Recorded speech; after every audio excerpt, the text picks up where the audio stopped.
Sábado al Día y es momento de la Conexión X. En este espacio informativo, como dijimos, nos acompaña el profesor Mohamed El Farik. Es lingüista, escritor, director del Departamento de Lenguas en la Universidad Abierta para Adultos aquí en Santiago de los Caballeros, pero es marroquí, radicado en nuestro país ya hace más de 10 años. Por otra parte, desde Buenos Aires, Argentina, está con nosotros el periodista, documentalista y escritor Nacho Montes de Oca, Ignacio Montes de Oca. A ambos damos las buenas tardes y la bienvenida aquí a Sábado al Día. ¿Cómo están?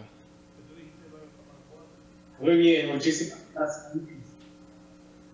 Bueno, Gracias por la invitación. Sí, para romper un poco el hielo, quiero iniciar con Nacho, porque se ha dado una controversia con una comunicadora argentina. Nacho, ¿qué piensas tú del merengue dominicano?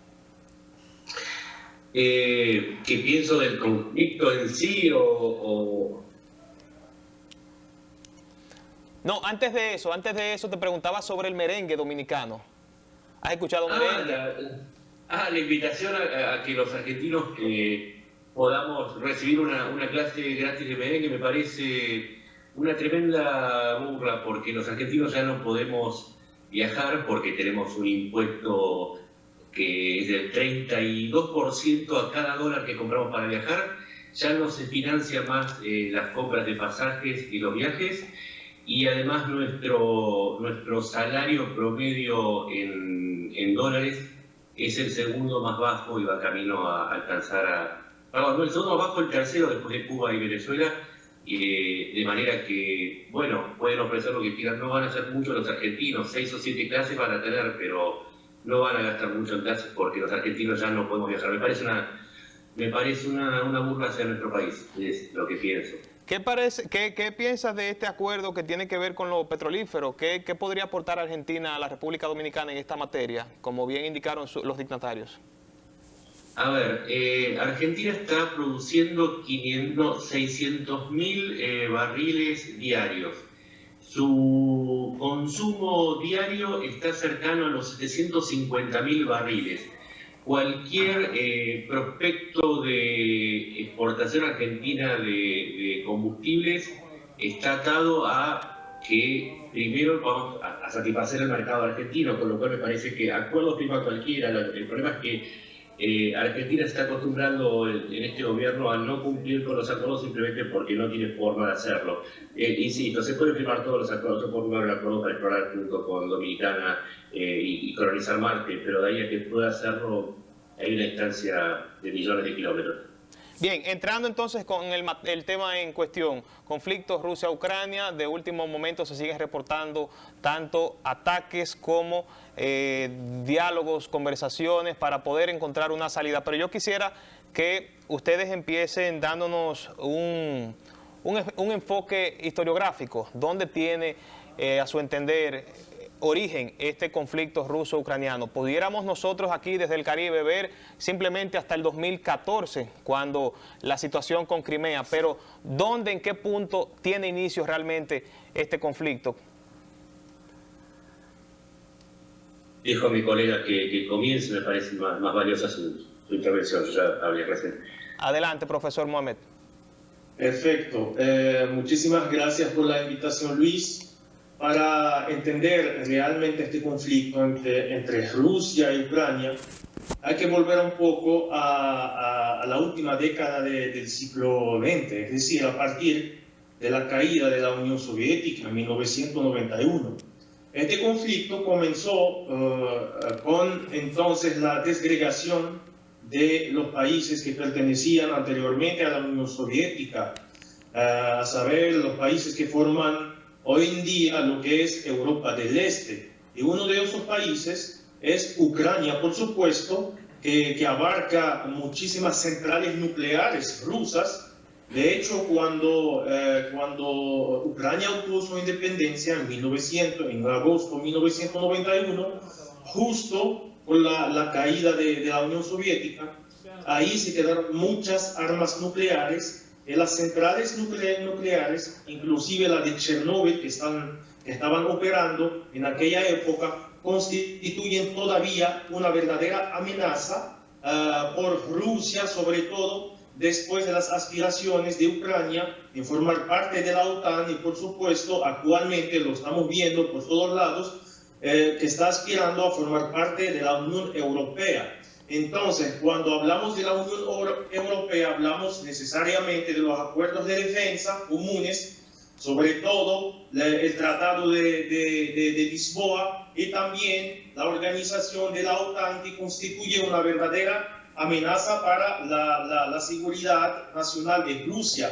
De ahí empezaron entonces esos conflictos de intereses, sobre todo que van a extenderse hacia el 2008, cuando Rusia invadió a Georgia y luego entonces empezó con sus aspiraciones expansionistas para entonces anexar Crimea, que fue una parte de Ucrania, y hemos visto últimamente, entonces, eso fue en 2014, la anexión de Crimea a Rusia. Y luego, por supuesto, hemos visto últimamente, entonces, en el inicio de 2022, este año en curso, la invasión rusa en Ucrania. Entonces, todo esto viene siendo la consecuencia de según Rusia Federal, hay serias amenazas en cuanto a la seguridad nacional de Rusia por parte de la OTAN, que está, por supuesto, en las fronteras de Ucrania. Bien, de parte de Nacho, ¿qué decir? ¿Dónde entiende que está el punto de inicio de este conflicto?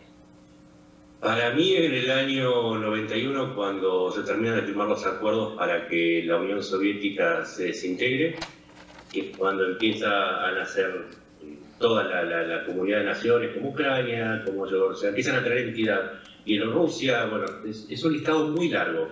En ese momento Rusia no tenía poder militar y de hecho estaba en una situación económica desastrosa y estaba desactualizada en sus doctrinas, en su defensa, y no se pudo oponer.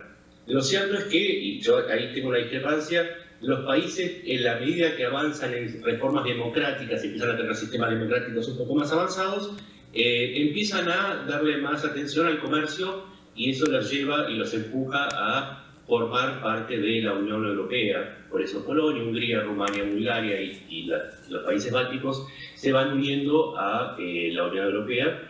Pero, y ahí sí tengo una discrepancia y tengo una coincidencia, empiezan a sumarse a la OTAN, que es el capítulo militar, es el capítulo de la alianza militar.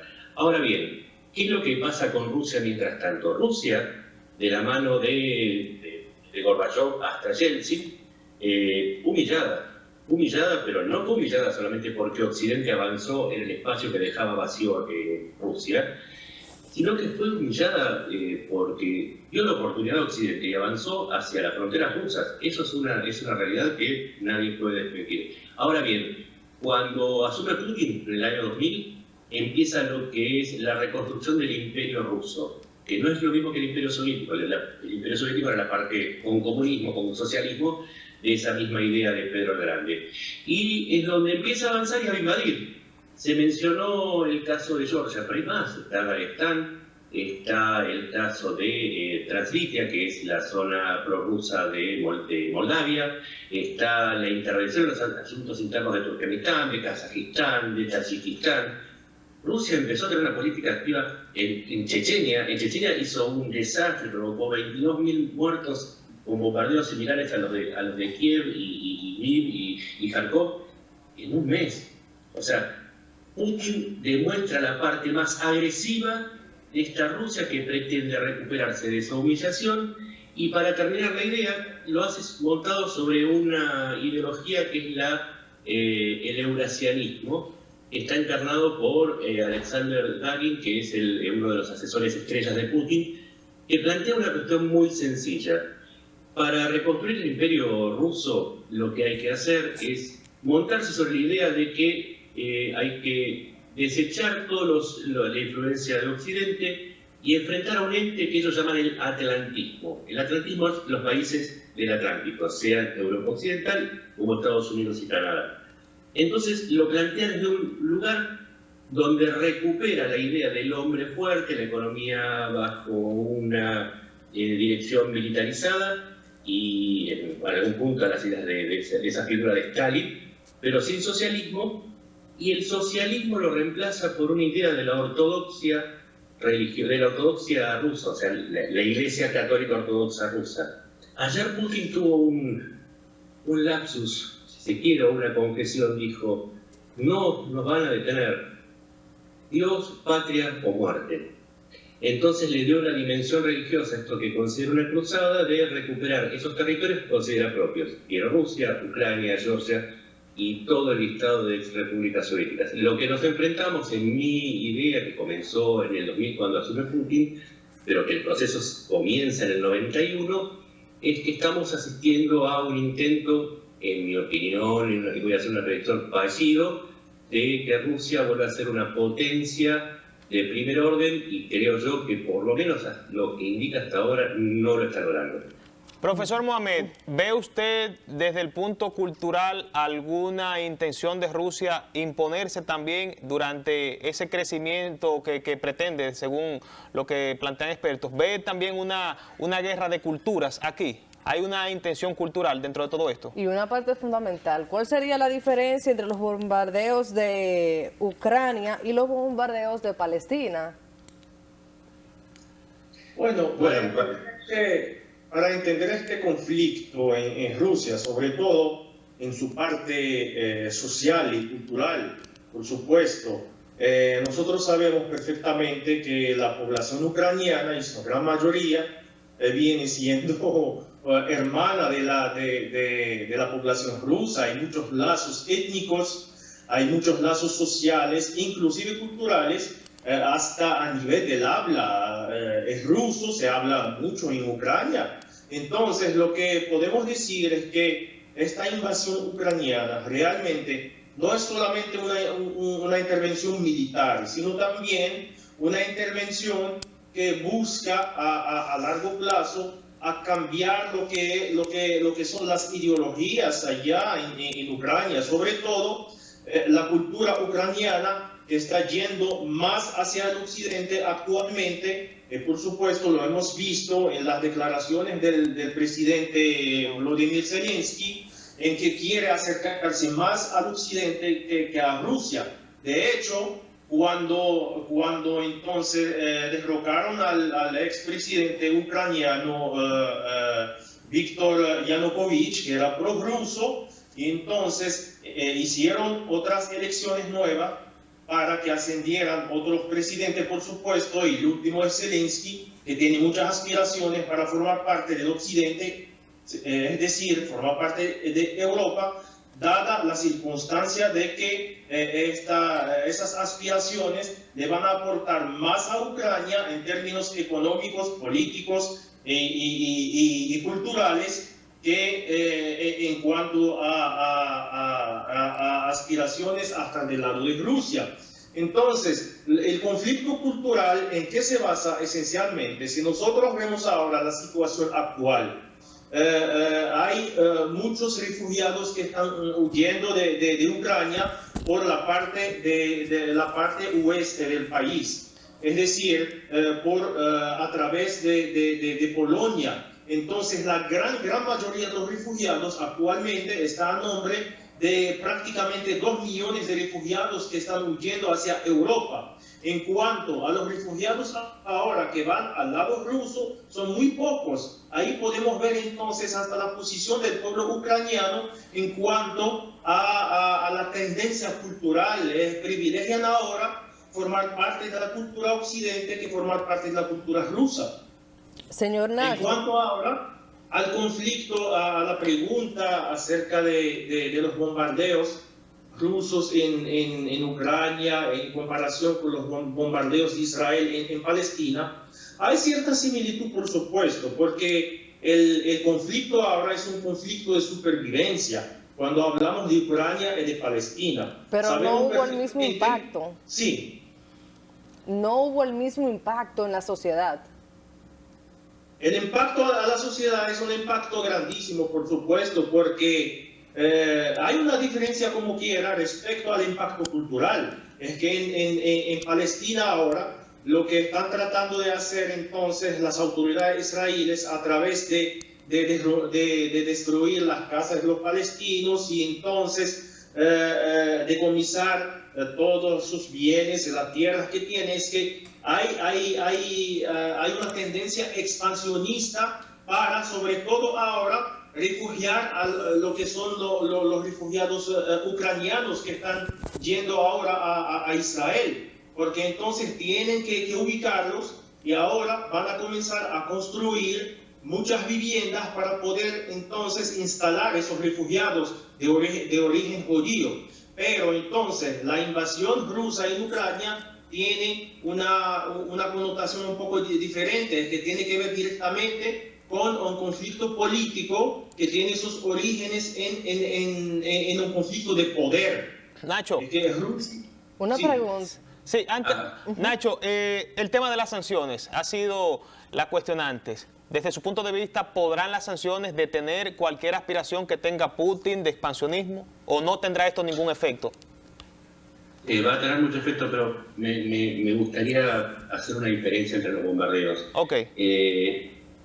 Cuando desde la Franja de Gaza lanzaron miles de cohetes sobre la población civil israelí, se configuró un conflicto diferente porque Ucrania en ningún momento invadió ni bombardeó a Rusia. En Gaza existe un gobierno que no permite la oposición, que es el de Hamas, y donde sí encuentro parecidos en la ocupación israelí en Cisjordania de las famosas colonias salvajes, ahí sí encuentro, pero me parece que la diferencia entre un gobierno autocrático como el de Rusia o un gobierno sumamente violento como el de Hamas frente al gobierno de Zelensky o a un gobierno como el de Israel es muy forzada. Ahora, vamos a las sanciones. Sí, Rusia está siendo destrozada económicamente como consecuencia de las sanciones. ¿Y cuál es la interpretación de esto?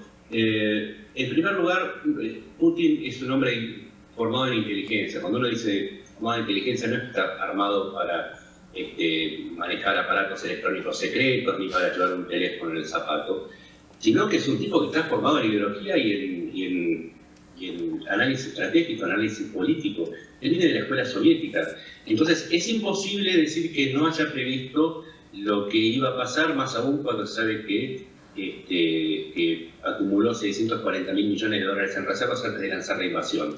Entonces, sí, lo sabe. La pregunta, y ahí vamos al choque cultural, ¿no será quizás que Putin prefiere arrastrar a Rusia a una situación extrema que le permita tres objetivos? En primero, demostrar que Rusia es un actor activo. En segundo lugar, demostrar que es un actor militar capaz de usar la fuerza. Y en tercer lugar, expulsar todo rastro de Occidente de su país. Si se dan estas tres condiciones, Putin estaría logrando su objetivo. La pregunta es, ¿a qué costo? Porque las sanciones, en algún punto, no solamente no parecieran lastimarlo, sino que en algún punto también pareciera que son parte de sus previsiones. Bien, vamos a hacer una pausa y volvemos en breve con esta Conexión X para seguir analizando este tema, conflicto Rusia-Ucrania, con dos grandes conocedores del tema. Volvemos en breve.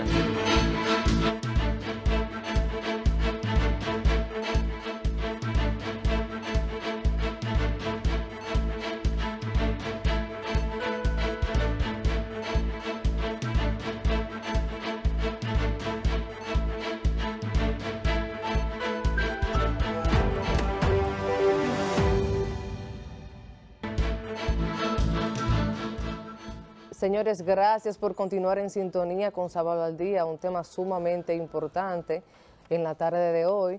Hoy yo tengo una pregunta esencial para nuestros invitados y es que, ¿por qué Ucrania no llegó a un acuerdo con Donbass? ¿Pueden escucharme? Ahora sí, yo creo que sí. Sí. Adelante, a ver. Adelante, profesor Mohamed. Okay, bueno, para entender el conflicto todavía en Donbass, bueno, que tiene una gran concentración popular prorrusa, entonces que por supuesto una de sus aspiraciones, a pesar de haberse proclamado repúblicas, dos repúblicas diferentes, en Donbass sobre todo, que son prorrusos, Entonces, las negociaciones entre ambas instancias, el gobierno de Ucrania y entonces las autoridades en esa provincia de Donbass, hay un conflicto central. El conflicto central, sobre todo, que tiene que ver con los separatistas prorrusos. Ellos no quieren en absoluto formar parte de Ucrania por diferentes razones, políticas, sociales, culturales, económicas. Ellos consideran, de cierta manera, de que el gobierno central en Ucrania también está envuelto en muchos escándalos de corrupción. Entonces, el presupuesto que llega a esta provincia no es lo suficientemente grande como para desarrollar esta provincia. Esos fueron los verdaderos inicios del conflicto allá en esta provincia. Entonces, como Rusia quiere entonces echarle la mano a esta provincia por los lazos étnicos que hay, entonces ellos prefieren estar del lado de Rusia que del lado de Ucrania. Ahora, cuando hablamos de negociaciones, ¿por qué no ha resuelto efectiva? Por la simple razón de que este conflicto persiste todavía y sobre todo hay una gran influencia política rusa ahí en esta provincia que le impide a ellos tener cualquier tipo de acuerdos con el gobierno central ucraniano. Si nosotros nos fijamos ahora en la última reunión que se hizo en Antalya, en Turquía, ¿verdad?, entre el canciller ucraniano y el canciller ruso, no han llegado tampoco a ningún acuerdo para el cese al fuego. Eso viene siendo de que cada parte reclama algunas condiciones que son vitales para la seguridad y la supervivencia de cada país. Entonces, los ucranianos consideran últimamente, a raíz de esta reunión en Turquía, entre ambos cancilleres, de que si Ucrania accede o acepta esas condiciones por parte de Rusia, sería prácticamente dejarle entonces el país, rendirse.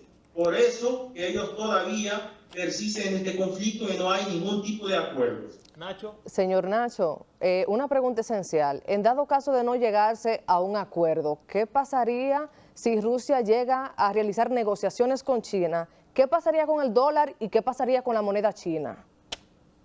A ver, primero vamos a completar lo que acaba de decir Mohamed, que si uno observa el mapa de Ucrania, gran parte de los recursos minerales, los recursos naturales que tiene Ucrania están en la zona del Donbass. De manera que si acepta la partida de esa región, estaría perdiendo gran parte de su futuro económico, que ya es difícil por la destrucción y porque venía de ser el país más pobre de Europa. En segundo lugar, no puede negociar bajo las bombas porque Zelensky lo dejó claro. Él está construyendo una épica no solamente personal, y eso hay que tenerlo en cuenta también, sino también una épica ucraniana, que es la continuidad de una intención permanente de separarse de Rusia, que se reforzó con el Holodomor. No olvidemos que a partir del año 20 Stalin ordenó la masacre de millones de ucranianos, eso está en la cultura de los ucranianos. Y la humillación del 2014, Rusia fue humillada y Ucrania también, cuando le quitó Crimea. Entonces, llevó un punto a Zelensky en el que cualquier cosa que acuerde, el pueblo ucraniano no necesariamente lo va a apoyar, y más aún que está armado y envalentonado porque la expulsión que duró una semana de los rusos se está postergando y ya está llegando a su tercera semana. La pregunta, China es la cuarta pata, ¿no? Tenemos cuatro patas: Rusia, Unión Europea, Estados Unidos y China. ¿Qué pasa con China? China tiene que resolver algo que es muy complicado. Si bien es un aliado político de Rusia, ya dio señales de que no la va a acompañar en esta aventura militar, por lo menos por ahora. Tuvo la oportunidad de avanzar sobre el mar de la China, particularmente sobre Taiwán, aprovechando este momento de diversión de Occidente, y no lo hizo. Pudo haber acompañado militarmente de otras maneras, con pertrechos, inclusive con soldados, en un caso, si se quiere, fantasioso de alianza concreta. No lo hizo. ¿Qué hizo en cambio? Se abstuvo en momentos claves en Naciones Unidas, en votaciones clave, en lugar de favorecer y apoyar a Rusia, prefirió la abstención y una postura moderada. Y además, un dato, lo publiqué en su momento, del Banco de Cooperación Chino, que sea el Banco Mundial, el equivalente al Banco Mundial, pero manejado por China, dijo que no va a invertir por la guerra mientras esté el conflicto. De manera que China está tomando una cuestión muy cautelosa que tiene que ver con un dato económico y un dato militar. El dato económico es que Rusia es el 2.7% de sus exportaciones. Occidente es el 67% de su intercambio comercial. Si ustedes tienen que elegir entre el 2,7 y el 67, ¿qué elegiría? Los chinos piensan igual que nosotros. Entonces, por ahora China es esa cuarta pata, son tres patas, ¿no? Que están en contra del conflicto y Putin se está quedando solo. Y para terminar, ¿qué ganaría China iniciando un conflicto militar si su base bélica está armada sobre la base de material ruso? No es muy reciente el desarrollo propio, los últimos misiles y tanques y aviones. Si los tanques y el resto de los materiales rusos tuvieron una performance horrible en Ucrania, ¿qué le espera a China? Se dio cuenta que ganó una debilidad adicional que no esperaba, que se suma a las económicas y a las políticas. Esa, por lo menos, es mi perspectiva de lo que podría suceder con China. Nacho, la OTAN estuvo antes que el Pacto de Varsovia y siguió estando después de la disolución de este pacto que encabezó fundamentalmente Rusia. Entonces hay un asunto también de expansionismo y podemos irnos en el tiempo y ver, si se quiere, una referencia con la crisis de los misiles en el 62.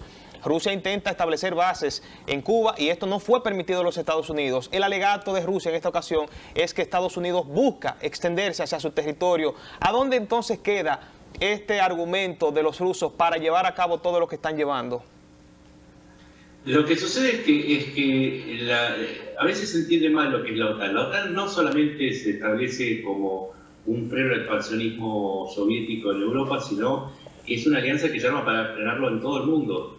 Cuando termina la Unión Soviética encuentra un nuevo rol, que es la de encontrar aliados para llevar la estabilidad de sus ideas, de sus intereses, obviamente no del mundo, porque no representan al mundo. Y por eso empieza a tener aliados extra-OTAN, digo, Corea, Japón, Colombia, Argentina es un aliado extra-OTAN. Entonces tiene una función política diferente a la que tenía el Pacto de Varsovia al establecer alianzas concretas. Pero también esto tiene que ver con que después de la caída de la Unión Soviética hubo un avance ruso, ¿sí? Porque dijimos, en el 2000 asume Putin, y entre la caída del Imperio Soviético y esta llegada de Putin, la OTAN empieza a adoptar un papel contra la insurgencia. Acá Mohamed nos puede ilustrar mucho mejor. Empieza a encontrar que en el avance de los fundamentalismos está la razón para sostener su existencia, sostener la idea de cooperación en materia de defensa frente a lo que serían las nuevas amenazas. Los fundamentalismos, los países como Irán o bueno, también hay Irak en su momento, que promovían ciertos conflictos y ciertos grupos terroristas.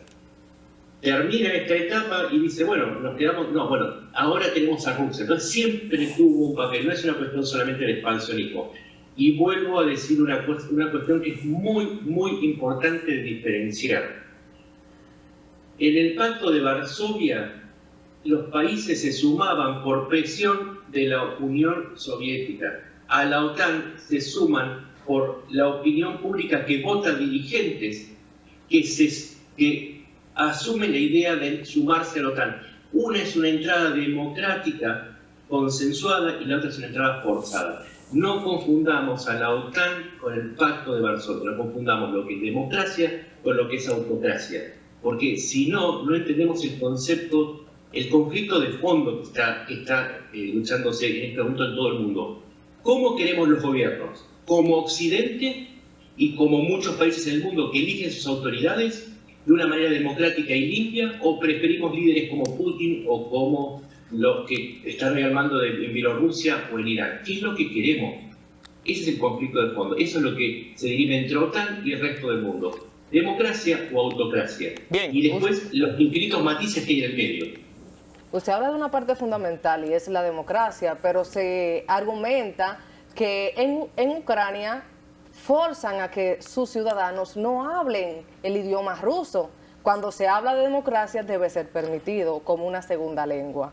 Y para finalizar de mi parte, la última pregunta sería, ¿qué pasaría si Venezuela y Irán entran en un acuerdo? ¿O existe la posibilidad de que entren a un acuerdo a pesar de las sanciones que hubo en el pasado y que actualmente permanecen entre Venezuela y Irán con base a Estados Unidos?